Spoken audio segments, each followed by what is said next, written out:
Yes, that's true. Sorry. Microphone's on, apparently.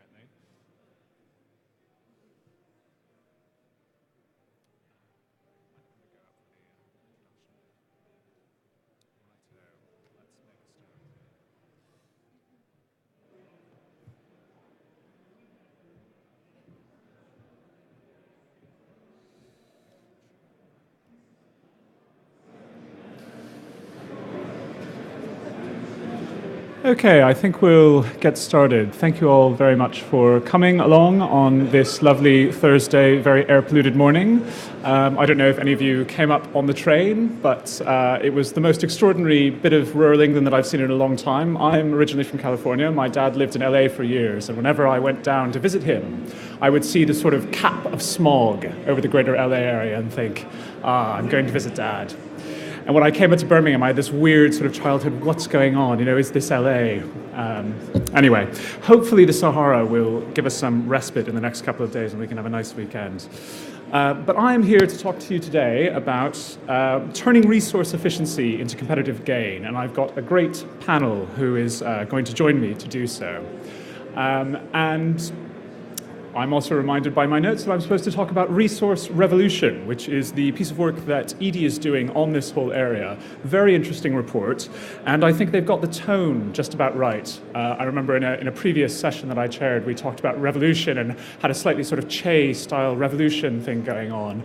A bit kitsch, but actually I think that that's probably the right sort of language, the right sort of tone. The risk, I think, if we think about circular economy, resource efficiency, and all the rest of it, as just an incremental improvement on the existing system we've got today, we risk turning it into a fairly boring, not very transformational piece of thinking, whereas actually it is quite transformational, and certainly it needs to be transformational. And when I was thinking about competitive gain and preparing for this session, I was thinking about competitive gain for whom? Because we like competition. You know, we've got a robust economy, or an increasingly robust economy. I've been talking to George Osborne, as you can tell. But the question is, who wins in this economy? Who wins in this competitive position? And I was sort of thinking there are three ways we could think about this. The first, maybe the country or countries might be able to win or might be able to outcompete.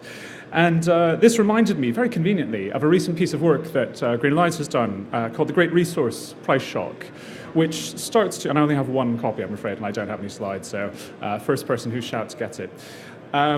This piece of work sort of shows about how the lack of resource resilience is really harming the economy. And if we think about that terribly hackneyed phrase that politicians love to use, the global race, that if we aren't serious about resources, if we aren't serious about getting resources back, if we aren't resource resilient, that we face some fairly serious consequences for the economy. One of which, and some of the research we've done, shows that the inflation targeting that the Bank of England does, which my colleague who's an economist tells me is desperately important. I'm not an economist, I have to say, so this stuff kind of washes over me. But he says, look, half of the times that the governor of the Bank of England has had to talk to the Treasury and say, I'm very sorry, we've breached our limits on inflation, is because of imported resource price shocks. This is the world telling us that the UK economy is not very resilient to resources. It screws up our inflation rate, that messes up the macro economy.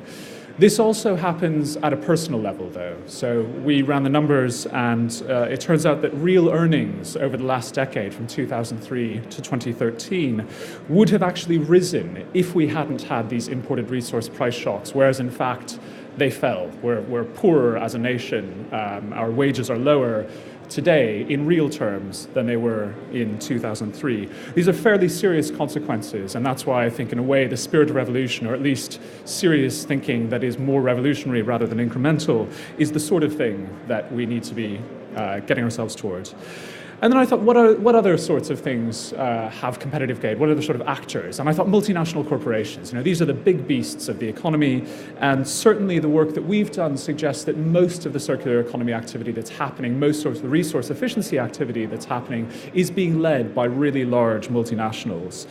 And we've sort of, at Green Alliance, we've been puzzling, why is this bit of the economy really pushing hard on this? And we think it's for a couple of reasons.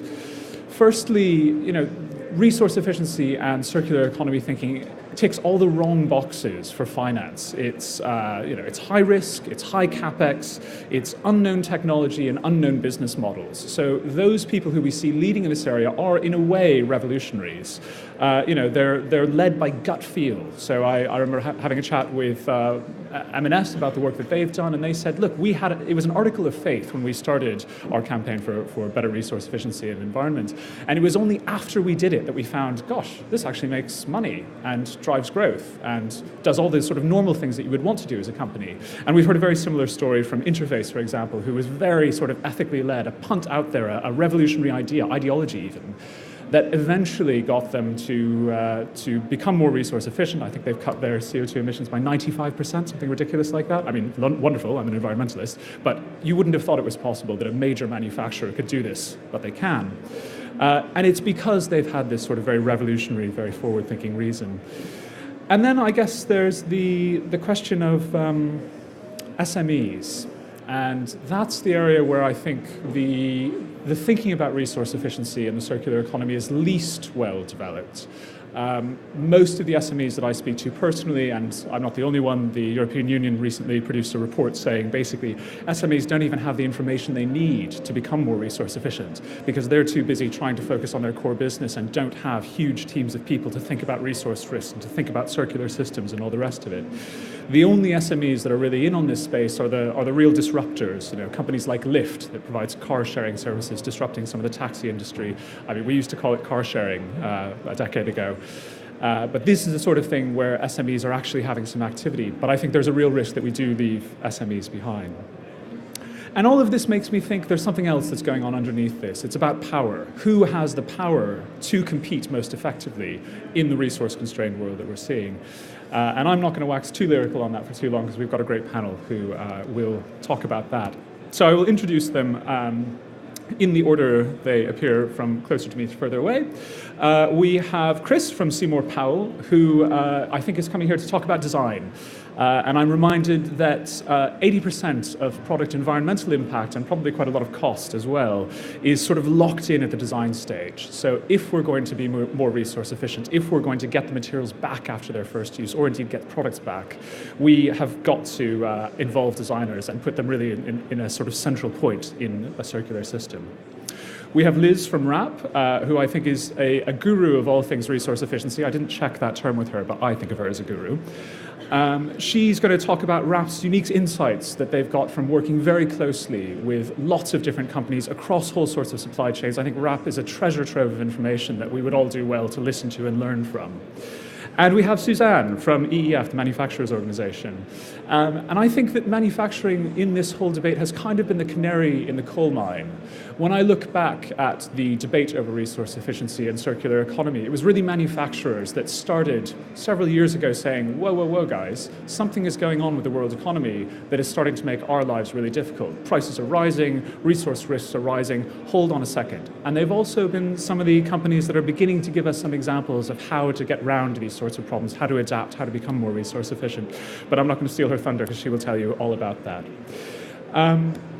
I should say that James from Kingfisher unfortunately was not able to make it today, so we will try to pick up what retail stuff we can. I've done a little bit of thinking about retail. I'm not a retailer myself. So if you have any thorny, difficult questions on retail, please direct them to me and I will attempt to answer them as best I can and possibly pass on the most difficult ones to Liz. Finally, just a little bit about me. I work for Green Alliance. We're an environmental think tank. We're interested in the politics and the policy here, and that's because the political environment, policies have shaped the linear economy that we've got today and probably will be necessary. We'll need new policies and new ideas from eco-design to industrial strategy to enable us to all become much more resource resilient and circular. So that's it from me. Thank you very much. I'm going to pass on to Susanne, who will be giving you your first presentation. Thanks.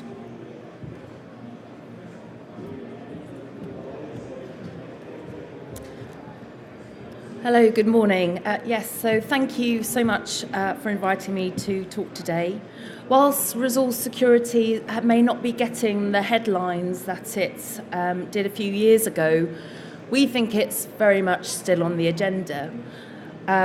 EEF, I don't know how familiar you are with us, but we are a business organisation representing manufacturers. We have around 6,000 manufacturing sites in membership across all different sectors. And every year we survey executives in our membership to find out, amongst other things, what they perceive to be the top threats for growth. We've run this survey for 4 years now, and we see consistently access to materials and rising input costs being a key concern to our members. First of all, can I just dispel any doubts that we don't make anything here anymore? We do. Manufacturing accounts for around 10% of GDP and employs around 2.5 million people. So we're very much alive and well in the UK. And resources are really the lifeblood of these manufacturers. There's been an awful lot of focus on energy recently, but materials that actually represent one of the largest costs manufacturers have to manage and absorb, an estimated 40% of their total outlay. And the combined spend for goods and services and materials from UK manufacturers is estimated to be around £340 billion a year here in the UK. So the cost is really significant, and access to it is absolutely vital. So in the time I have, I just want to whiz through really quickly what the trends are, which are creating this uncertainty and feeling within the manufacturers we speak to. And then I want to touch on very briefly on how manufacturers can and are responding to this agenda. So the first trend really is the population growth and rising aspirations of the middle classes. The Earth's population has absolutely exploded over the last century, and by 2050 the planet will have around 9.5 billion inhabitants and 3 billion new middle classes, all with material aspirations similar to the ones that we enjoy today.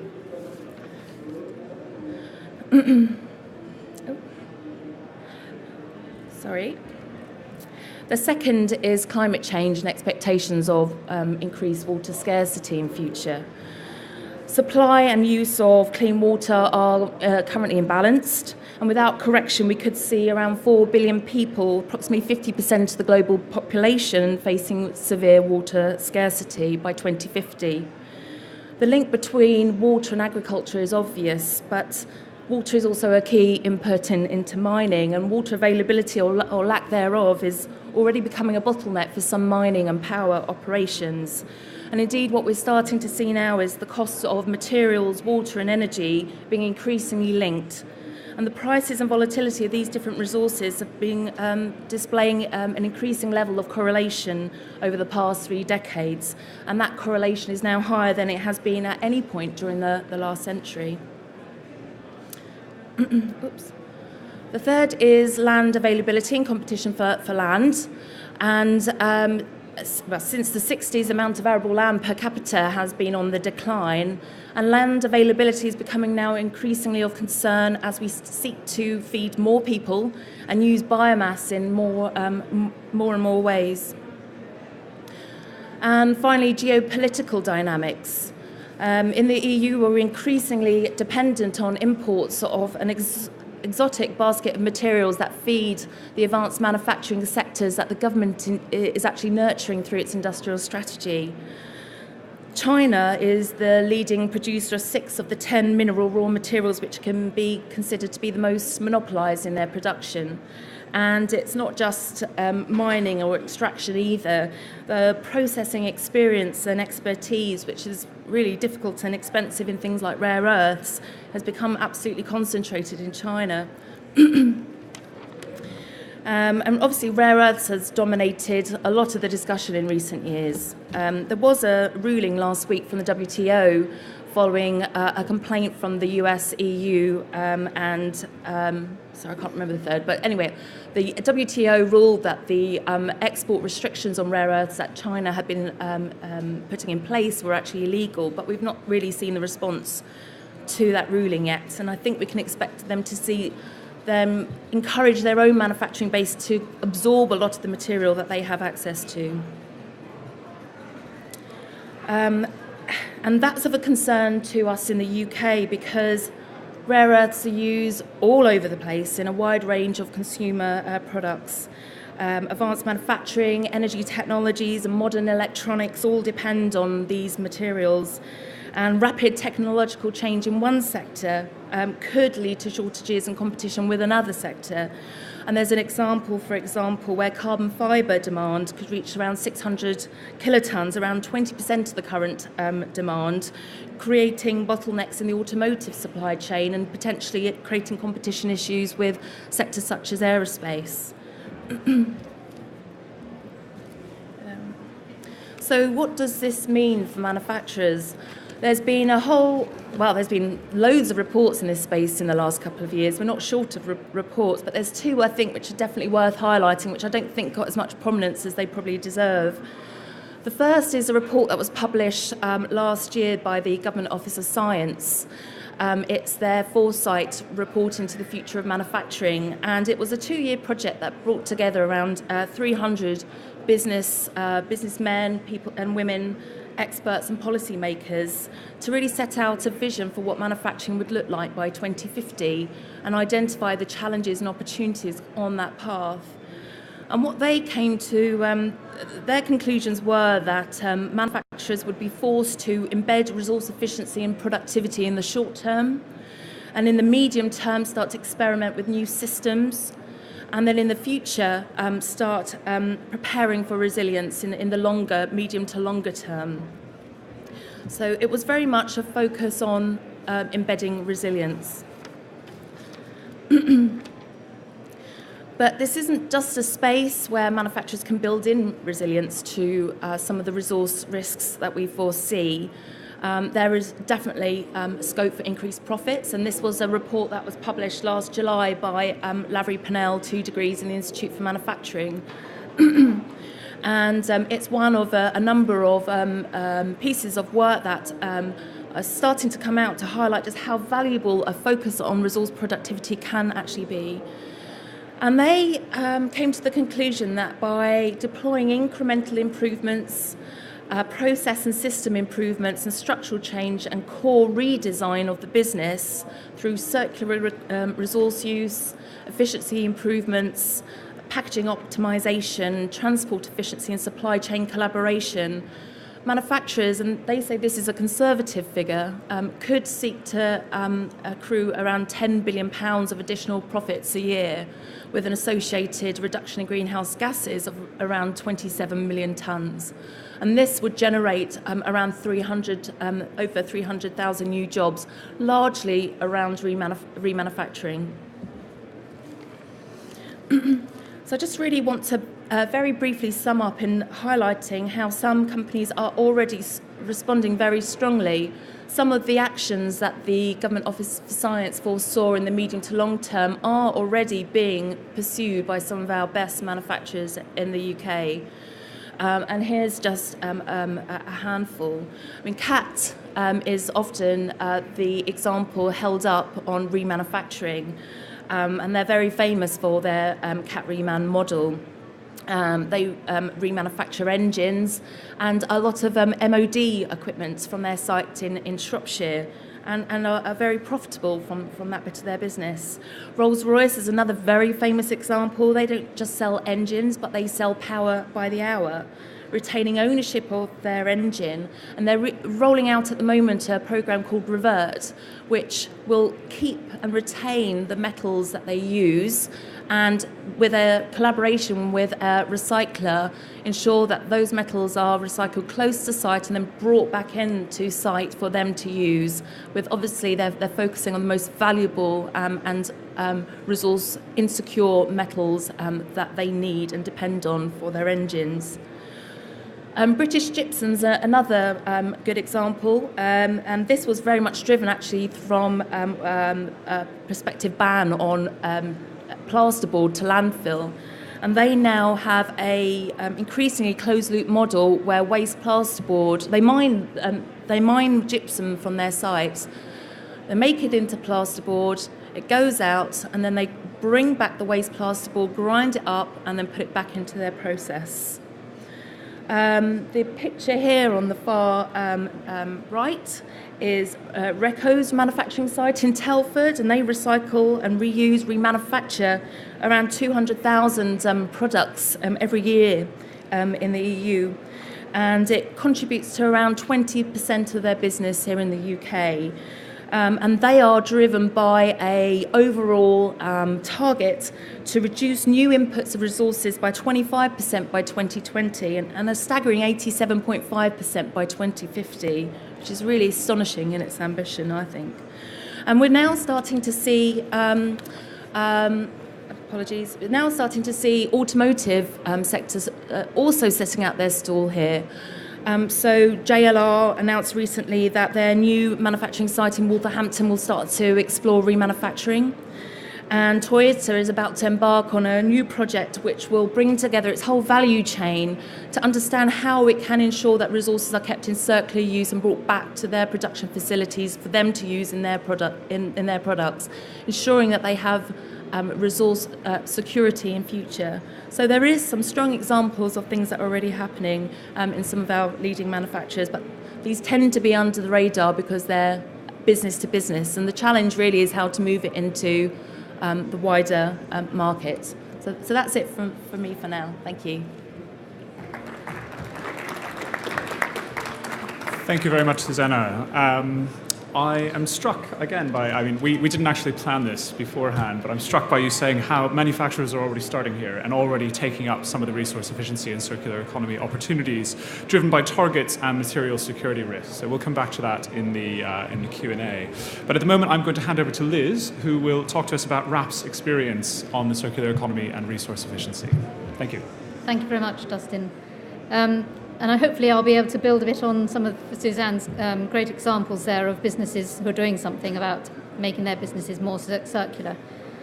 I'm delighted to be here and have the opportunity to talk about some of the issues about turning resource efficiency into competitive gain.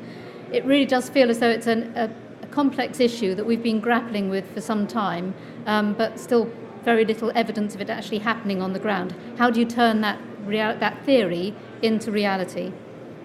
We know there's an increasing understanding that what was once considered waste is actually a valuable resource, and that by becoming more circular, businesses can actually generate substantial economic gain. But as much as this is increasingly recognised by some, there's very little actually changed on the ground. And I think it's very important we try to understand why it is so slow to make this happen and for businesses to adopt a circular approach. And I think it's down to a combination of factors. I think businesses are unsure where to start and specifically how it relates to their business. And I think they're put off by the wholesale changes to business models.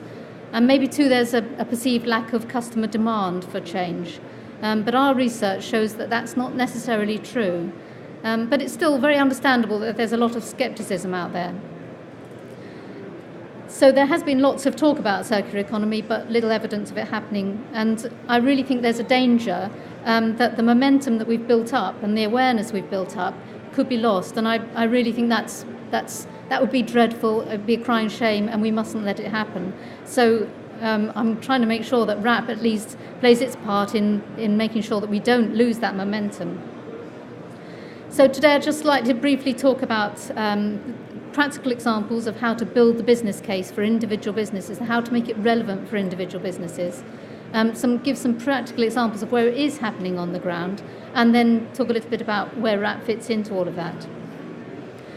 So firstly, the challenges and building that tailored business case.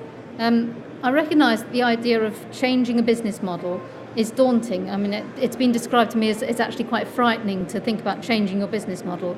And if there's often a feeling that if something isn't broken, then let's not try and fix it.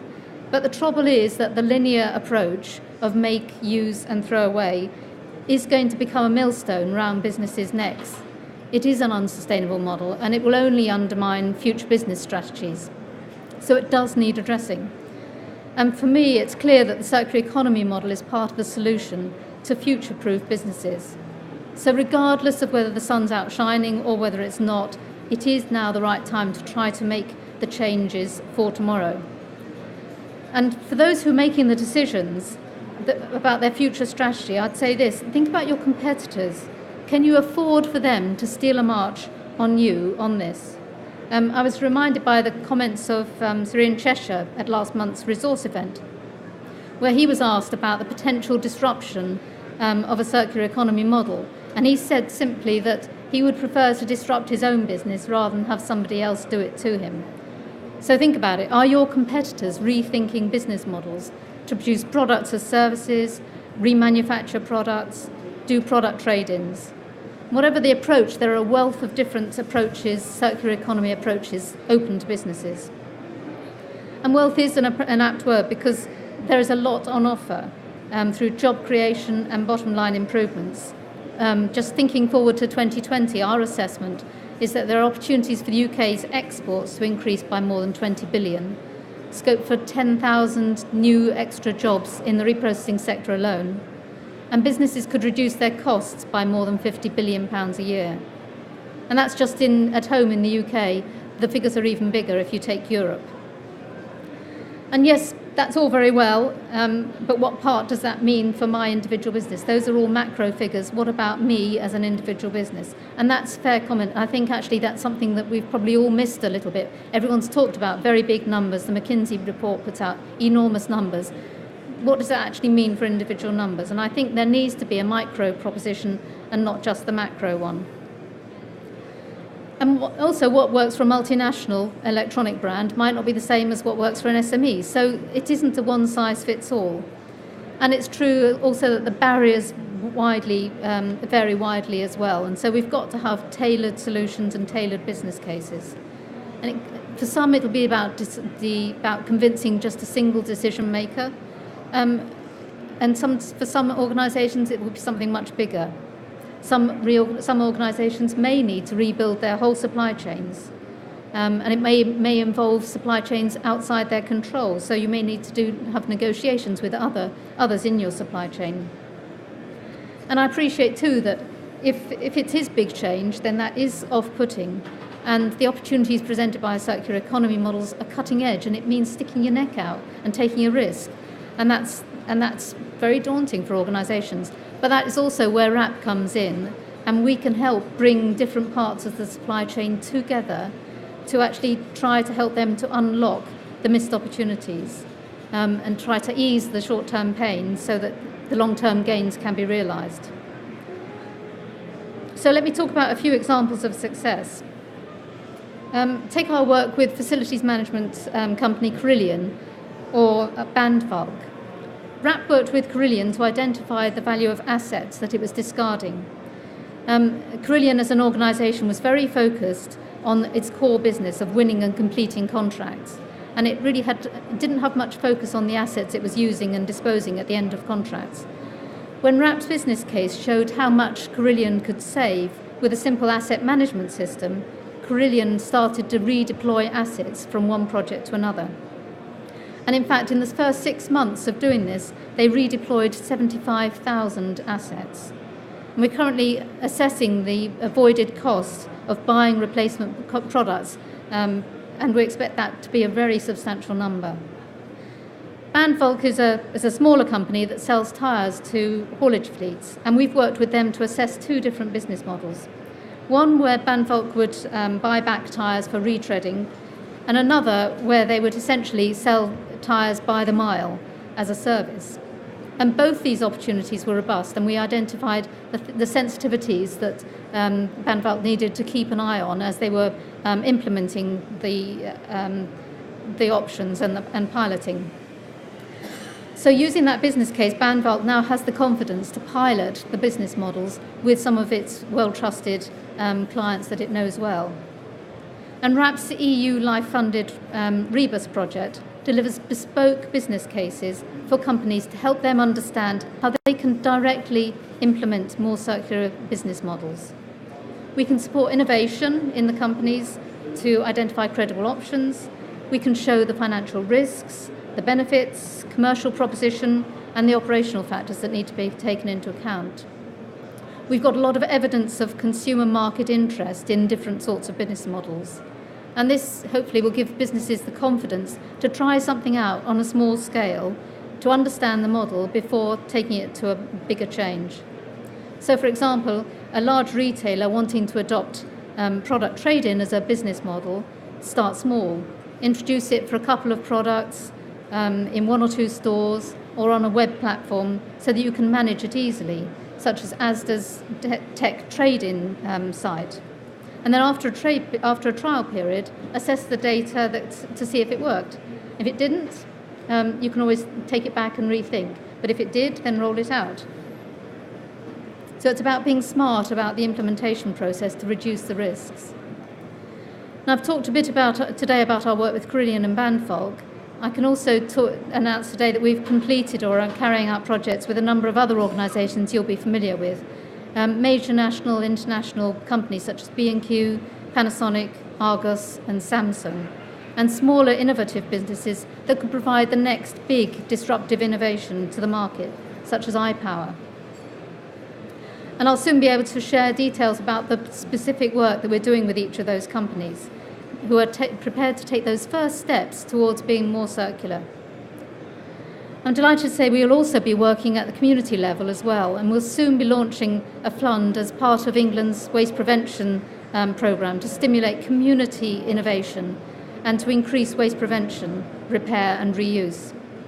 Exact details will be confirmed over the next few weeks, but it is going to be an £800,000 scheme run over 2 years, aimed at bringing together community partnerships, such as local businesses working together with schools. So just to finish, WRAP can help companies to innovate and assess the business case for new models, and to take that first step to test the market, and ultimately see the way of making the whole business more profitable, more resilient and more sustainable. Whatever the pitch, it's about making it clear that what you're offering is helping to meet the goals of the person you're talking to. Or as Aristotle put it, the fool tells me his reasons, the wise man persuades me with my own. Thank you for listening, and I look forward to hearing your thoughts on this in the panel debate. Thank you. Wow. A finishing quote from Aristotle. I think you live up to your guru reputation. I'm kicking myself for not working in Aristotle into my comments. What I heard there was that we've got, on the one hand, big drivers, big macro drivers, huge amounts of money to be made, big avoided risks, but skepticism about both market demand and the fear of changing business models. To me, I think that says we need facilitation, we need de-risking, we need expertise, all the sorts of things that WRAP is very good at, but we also need innovation. And Chris is here to talk to us about innovation in design and how that can help get us to a more resource-efficient and circular world. Thank you. Good. Thanks, Dustin, and good to see you all here. Thanks for the opportunity to come and speak for 10 minutes and share a platform with these inspiring people. So, where are we? So that's us. So I work, my name's Chris Sherwin. I work for an organisation called Seymourpowell. I'm the head of sustainability there. What I want to talk to you about today is kind of some of the opportunities that we've been finding from approaching, the work that we do, designing and developing new products driven by innovation for sustainability. And just to kick off, kind of why would you do this through through design? And just to re-quote Dustin's stat from earlier, we pretty much know that, when in the very early stages of the design of a new product or a new thing or even a new business, you're locking down the environmental and in some cases the social impacts at those very early design stages. We're pretty confident that about 80% of the environmental impacts are locked in, at the very early design stages, and it's actually really difficult and extremely costly to change those afterwards. So we would argue that design is crucial, and certainly crucial to sustainability, but crucial anyway. A little bit about us first, in case any of you are sitting there and going, Seymour who? Kind of never really heard of you. That's unsurprising, but I just wanted to give you a bit of a sense of some of the sorts of things that we do. So we're 30 years old, we're 95 people, and we do the design bit. We're a design and innovation company, and probably over the 30 years of our existence, we've been responsible for some, a series of world firsts, kind of recognizable products that many of you will use in some way today. So, over that history, the world's first cordless kettle is a Seymourpowell invention and design. And before that, Cords were always stuck into kettles and it caused accidents and was really inconvenient to use. World's first pocketable mobile phone was a piece of Seymourpowell design where you didn't have to sew a larger pocket onto your shirt to put it in, probably reinforce it underneath because it would fall through.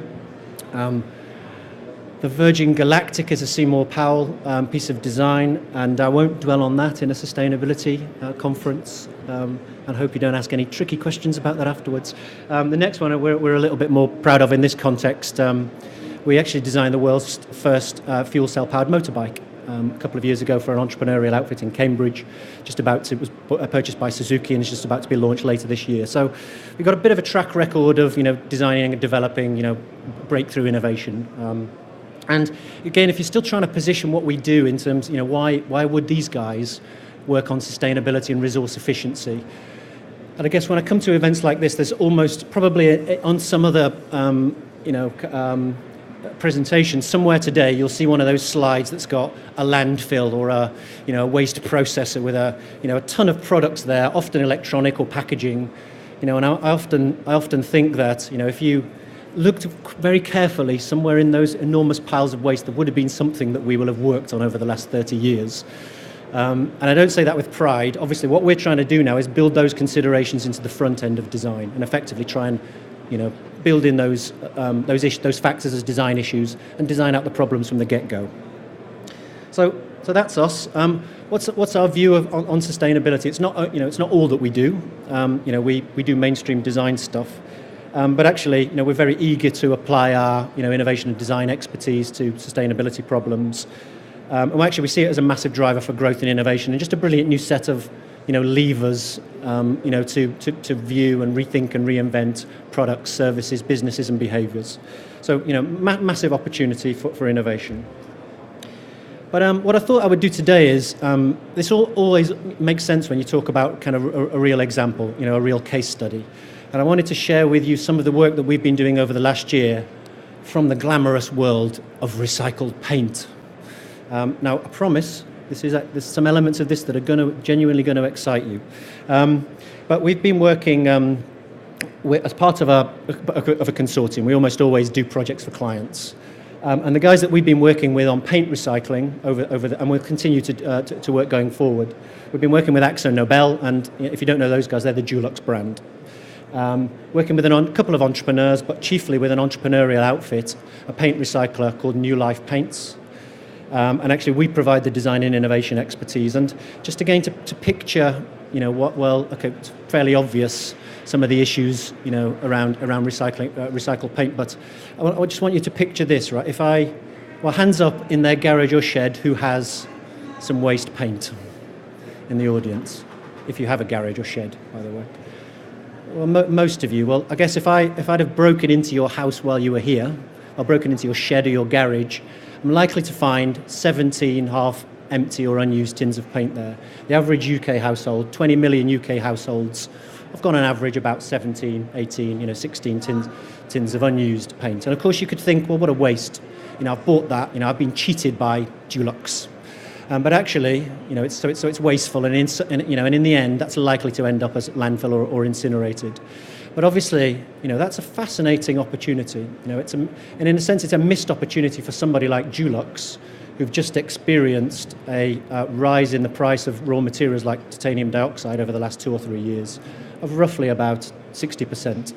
So they're kind of looking at their resource base, looking at challenges that they're facing going forward and thinking, that might be a bit of an opportunity for us. And those are some of the things that we've been exploring here. The idea that sitting in your garage and shed is an enormous commercial opportunity. And obviously, so this is kind of how it works today. This is how paint, wonderful world of paint. This is the kind of map of how paint is, made and sold and dealt with today. And it's, of course, deliberately mapped there as an entirely linear process. So it's made by organisations, sourced and made by organisations like Dulux. You buy it in stores and you use it, you apply it for anything up to, 3, 5, 7 years. And then obviously you store the stuff that you don't use. And that can be up to 20 years in your garage. And then, it'll either go straight in the bin, or you will recycle it with a local authority. They'll probably have a waste handler that will that will deal with that paint. And they will manage it as hazardous waste because they're not sure that there's lead in it or not. And there hasn't been lead in paint for the last 20 years, by the way. But and it will either end up as usually incinerated or more often than not as landfill. So an entirely linear process, extremely wasteful. I've pressed the wrong button there. And just in terms of some of the numbers, so we buy 330 million litres of paint every year.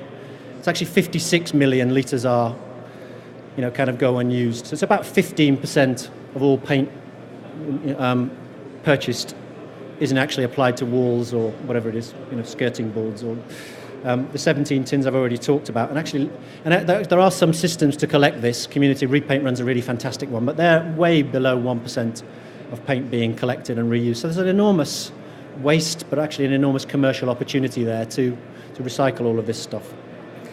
Now what happens next is enter, it's not us, enter Keith from New Life. And of course he spotted this opportunity, not only he, but several other entrepreneurs, regionally based in the UK. And what Keith does is that he gets it delivered to him from the waste companies, and actually at the moment he gets it for free. So it's a free resource for him. He can make paint from paint, and it's free. He doesn't have to pay for the materials. And actually, in some cases, they're getting paid by the waste companies because it's cheaper to recycle paint than it is to, incinerate it or deal with it as hazardous waste. So, enormous commercial opportunity already from even just collecting the stuff. And then he hand sorts it, reprocesses it, kind of decants it into drums, sort of remixes it almost as a kind of green alchemist, with his wizard's hat on. Not quite. Obviously does rigorous and stringent tests, and turns it back into paint and sells it through the same stores. You can buy this in B&Q, right next to, right next to Virgin Paint. I keep doing that. That's for you to take a closer look. And obviously, so that's it. So New Life paint is one of the products that you can purchase. That's 100% recycled paint made from paint, effectively. Now, just to end this, and this is really the purpose of this exercise. Paint's a fascinating case study, but I did want to use it as a way of unpacking some of the opportunities and, some of the ways that we, some of the angles that we are approaching innovation across this entire, system of paint recycling. So we basically see that there are three challenges to kind of scaling up paint recycling, to making this mainstream and, tackling that 56 million and the 80 million commercial opportunity, 80 million pound commercial opportunity we know there is in the UK, collecting all of that waste paint. So the first of the challenges is collecting it. And of course, it's a dispersed waste stream. It's in garages and sheds of 20 million UK households. And that's not that easy. It's easy to say, but it's actually quite difficult to do, particularly when it involves behaviour, when it involves consumers, kind of getting this stuff back. So, so it's a challenge, but it's also what a fascinating opportunity, for reverse logistics systems, for buyback systems, for deposits on cans, for collection systems. There's, for incentives, for it's just a fascinating area. If you put your clever creative hat on, tricky to do, but amazing way of re-engaging people, at both the back end and and arguably the front end of a recycled paint system. So we're fascinated by this. We will be doing some work around innovation in collection of old paint. So that's the first area, first opportunity area. The second one is processing it. So at the moment, it's almost it's a handcrafted process. So it sounds strange, but it's almost like a kind of master blender of whiskey. That it's, it's quite literally, guys hand opening and pouring and mixing paint. And so Keith, for instance, can process no more than 30 tins every hour through that handcrafted process. And, the break-even point for these businesses is about 60 tins an hour. So they've got to double the efficiency of the processing. So there's a real need for all kinds of mechanization and innovation and new thinking around the processing of tins. And I want to tell you a fascinating design story that captures the challenges that there are in processing. So imagine a tin of paint. Most of you will know what a tin of paint is like. And this is how design problems are almost locked into the system from the get-go. So basically, if you open a tin of paint, there's usually a lip on the inside. Most of you will know that. It's the thing that holds the lid in place. But a paint recycler finds that an unbelievable challenge simply because the lip, cakes paint and dries paint on the inside. Which is a problem if you're trying to recycle paint 5 years down the line. But also, it's a challenge to get unused paint out of tins simply because of that lip. And of course, any designer would know what you should be doing is designing the lip on the outside. So upfront design challenges that we've made in the past, designers have made in the past, but could certainly change now, so that when Keith gets his paint for recycling in another 5 years' time, it's just going to be much more simple for him. So yeah, lots of interesting challenges and opportunities around processing recycled paint. And Dustin, I promise this is the last one if I'm running close to my 10 minutes. And then obviously the final challenge is actually is selling the stuff. It's how we position this in the marketplace. It's arguably a branding challenge. So almost all people, when you mention the term recycled paint, they go, ugh, yuck. Is it only available in brown? And actually, there's no reason. This goes through the same stringent tests as pretty much any, paint that Dulux would produce. And actually, Keith can produce it in 32 different colours. So it's not massive. Obviously, he has to mix to the colours that he gets in, but it's not enormously restrictive. But that kind of yuck factor, that this isn't going to be the same, is an enormous sales and arguably a branding challenge. And I'll just finish by, and what we're trying to work out is what's the proposition here for the marketplace. So is it on the top, the New Life Paints, a brand, is sold as a value proposition. So it's cheap because you get the resources, the materials for free. It's about 12 quid for 5 litres, positioned as a value proposition. The one at the bottom, which is Reborn, exactly the same paint. It's your Farrow and Ball. It's £32 per 5 litre tin, and is obviously crafted by hand lovingly. It's probably got the name of the whoever processed it. It's uber traceable. Back to the whatever it is, waste bin. So there's a provenance there from your paint, and it's a completely different proposition. And of course, another proposition is that Dulux themselves will add 1 to 2 to 5 to 10% of recycled paint into just their mainstream paint. And they're 3 completely different propositions. Which one's was going to win? I'm not entirely sure. I mean, if I was to put my money on this, it would probably be all of them. But again, fascinating, in innovation and design opportunities around, I guess, all 3 of those challenges to scaling up paint recycling. So that's us, and I just wanted to leave you with one thought. So if that's what you can do with paint, imagine what you could do with your products. Thank you very much. Thank you very much, Chris. I have to say that was a very brave presentation because it immediately invites a joke about watching paint dry, which I will not make. You knew it was coming. But what I heard there was that how do you compete with a company like Dulux? I mean, they're enormous. Asco Nobel, huge company. What I heard was you undercut them by capturing a cheap source of raw materials and then sell their product as reborn paint for double the price it costs you to get in. So that, to me, sounds like resource efficiency to competitive gain. So now I'm going to open up I have some questions myself, which I would be very happy to ask, but I noticed that the audience has increased while we've been talking, no doubt brought in by the dulcet tones of all of our voices.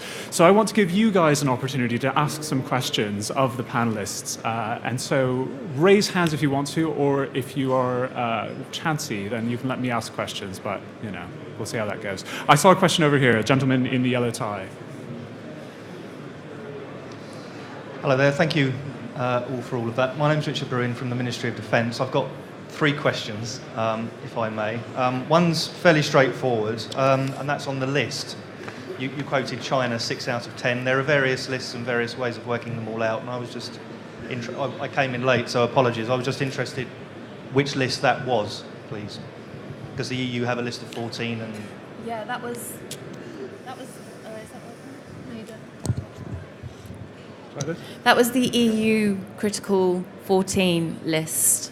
That's being updated at the moment. I think there has to be some care taken with which lists that you use, because they're only as good as the moment they're drafted. And such is the complexity of resource supply that it's incredibly dynamic and changing all the time.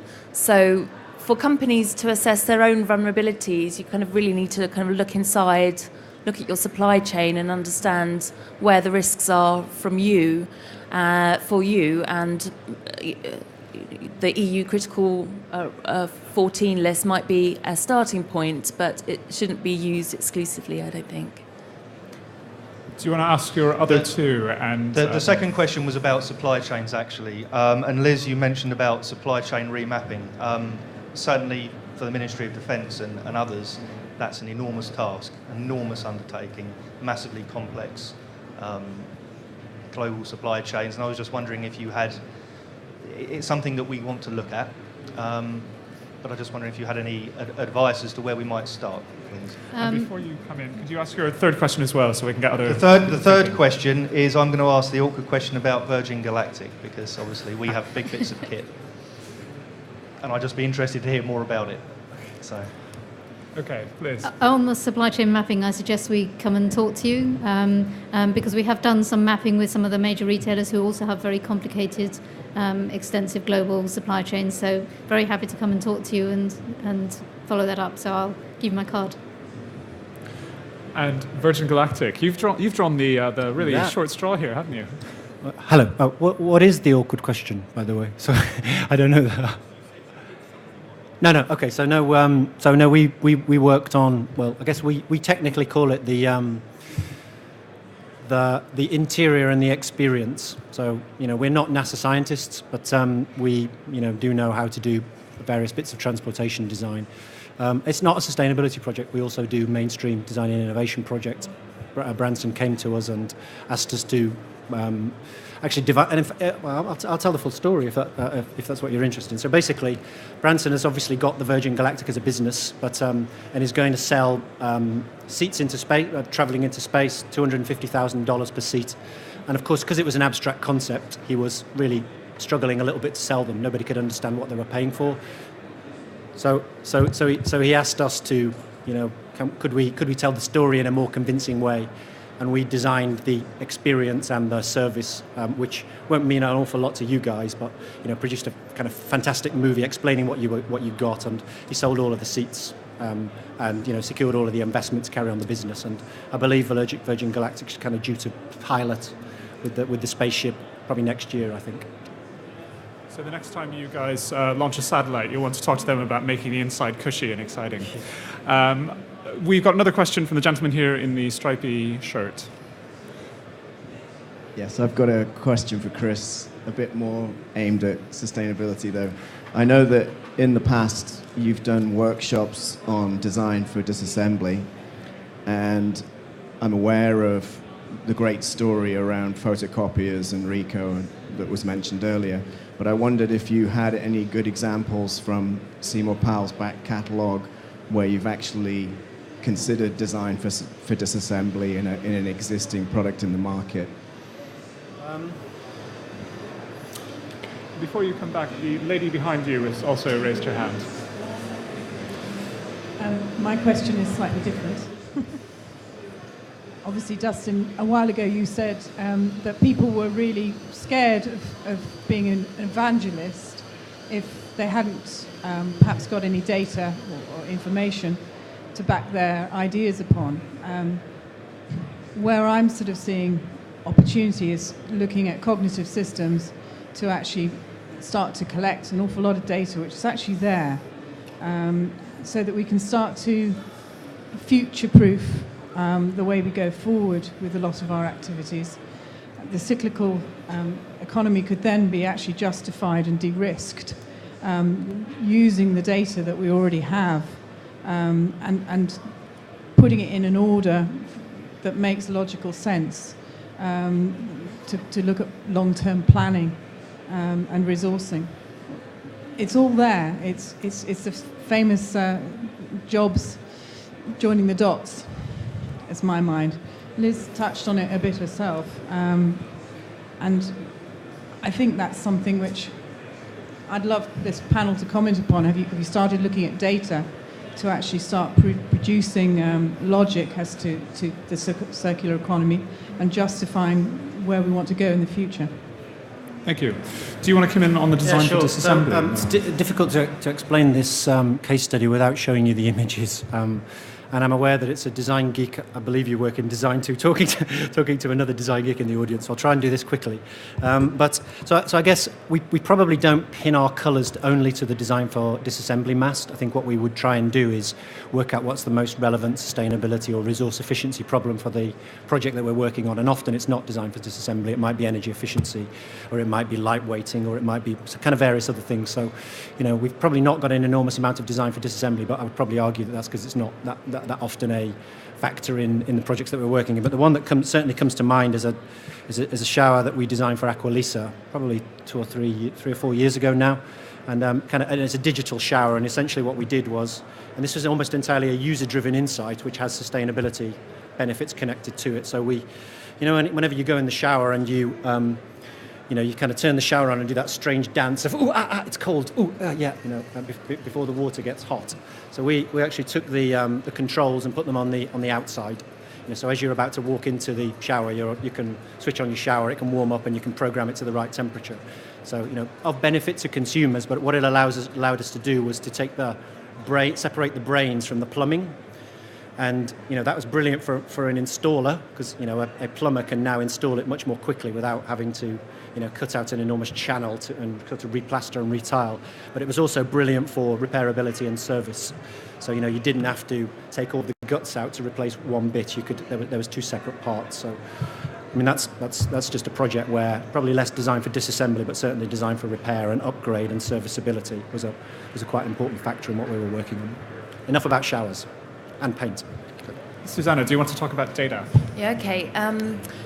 I think there is certainly huge challenges around big data, and obviously that's a real buzz at the moment. But actually, I think there's some real fundamental, very basic data issues that still need to be addressed in a large number of companies.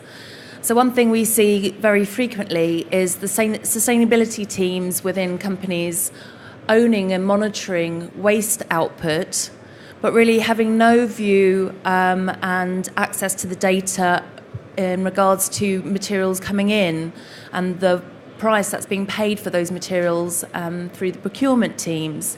So without having that data, they are not always presenting the boards with the value of what waste minimisation, process efficiency, even very simple actions like that aren't being communicated in a very convincing way to boards.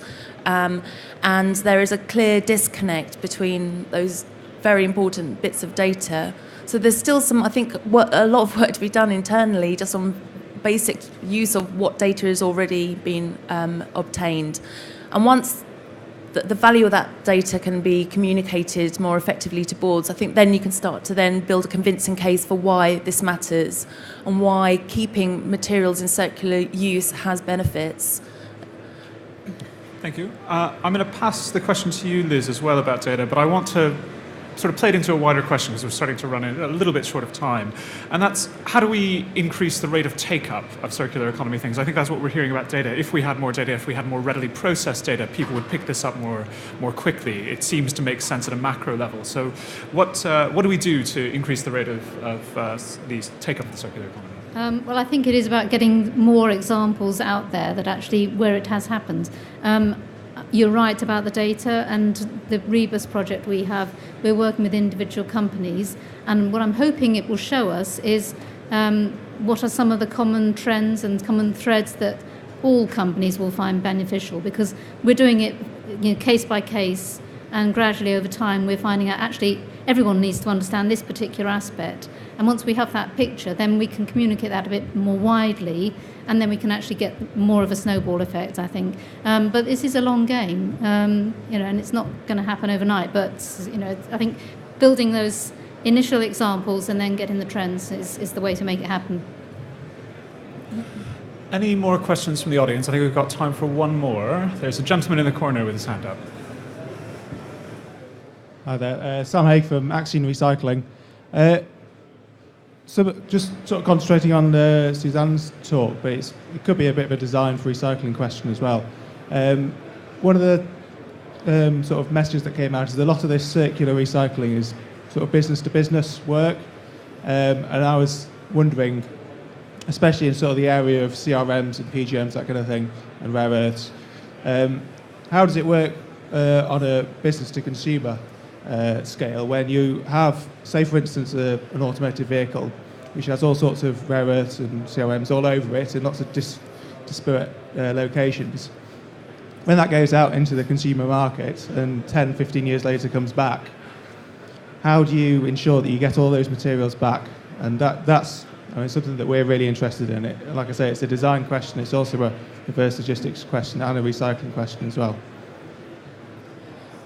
Well, looking at the models that are already being employed at the moment, if you look at Rolls-Royce's example, where they don't sell the jet engines, they lease them, they sell the service of those engines, power by the hour.